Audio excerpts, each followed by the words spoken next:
Protect your DNA. BioPQQ can promote formation of new mitochondria. Infowarsstore.com. Well, it's not just Obama's Secret Service detail that is under fire. No, it's also the intelligence community. That's right, the intelligence community whose omnipresence is so necessary to stop terrorism. Well, now the president is blaming the intelligence community for failing to inform him of the growing threat of ISIS.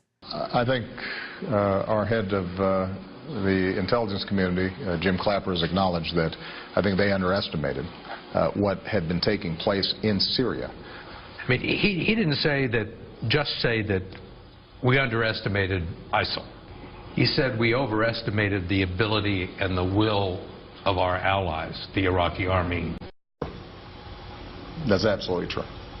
So this is the president's modus operandi. He puts the blame on the subordinates and then hopes that the American public is just so gullible that we are going to believe that he has absolutely no idea what's going on inside his administration. How many times have we heard him say, oh, that he heard about the latest scandal in his administration from the news? I just heard about it a few days ago from news reports. Well, now the intelligence community is having none of this blame. According to the head of the House Intelligence Committee, Mike Rogers, while the president was comparing ISIS terrorists to the JV squad, U.S. intelligence officials were warning that the threat was real and imminent. Rogers said that for over a year, U.S. intelligence agencies specifically warned that ISIL was taking advantage of the situation in Syria to recruit members and provoke violence that would spill over into Iraq and the rest of the region.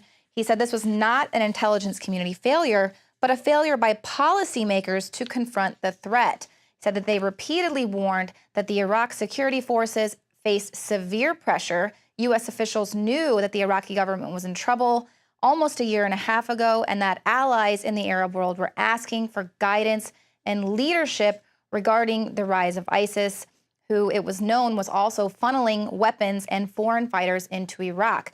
And now we've been reporting on this for quite some time as well, so it makes no sense for the president to say that he had no idea and that there was U.S. intelligence failures. But of course, as Obama once again passes the buck, conveniently timed is this latest government accountability report. Let's take a look at it. It reveals that Obama missed 60% of his daily intelligence briefings. It shows that he attended just over 42% of his presidential daily briefs in his first term and 41% in his second term. So he's actually gone to even less of his daily intelligence briefings, though this second term has been riddled with scandals. He's been provoking war with Russia and Syria. Now, of course, we are fighting ISIS and al-Qaeda in Iraq. Troops have been sent to Africa to fight Ebola.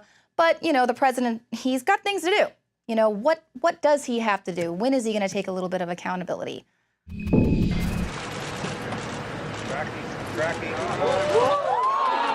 Golf addict, President Obama doesn't care that he played roughly 800 hours of golf on about 200 golf trips since he was crowned imperial bankster puppet in 2009. With the stock market bubble about to burst, civil unrest, a third of the country unemployed and eating from the taxpayer trough, disease, ISIS, drug cartels on our borders and inside our country. Nope, President Obama only shows up to work, according to the Daily Caller, 700 times. 100 times less than his cherished golf outings. Pretty nice gig, huh? What if the average American worker got to spend more time goofing off than actually working? The average American worker is breaking their back, working 2 to 3 jobs just to make rent, while Obama's corporocratic golf buddies earn 331 times as much as the average American worker. Hey, does it really matter that he teed off immediately after gripping the hearts and minds with his heartfelt speech about beheaded journalist James Foley? Let's go while we're young. You mind, sir, trying to tee off? Why should he be bothered with briefings on ISIS from intelligence since 2012 when he has a tee time to catch? There is no doubt that their advance, their movement over the last several months has been more rapid than the intelligence estimates and I think the expectations of policymakers. Well, both in ISIS and out isn't that big a deal. They're outside only of Iraq. threatening to cross our borders and take over America. But who am I or you to criticize the president? What difference at this point does it make? He's literally surrounded by incompetence. You know, I've been there for hundreds of fence jumpers, and they never make it even close. You know, we have dogs. There's multiple layers of security.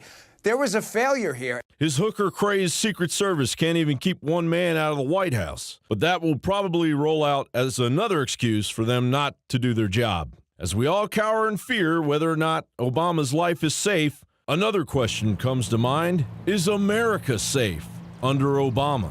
Obama has decimated the friggin' Constitution.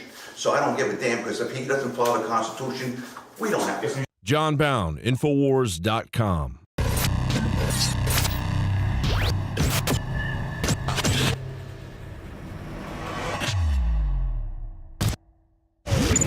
You want the best that's out there at the lowest price anywhere?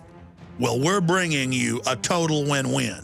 The ultimate value, cutting-edge, trailblazing game changer that also supports the InfoWar. We have produced a limited run of DNA Force, and it will take up to 12 weeks to produce more once we sell out. Secure your DNA Force today at InfoWarsLife.com or call toll-free 888-253-3139. DNA Force from InfoWars Life.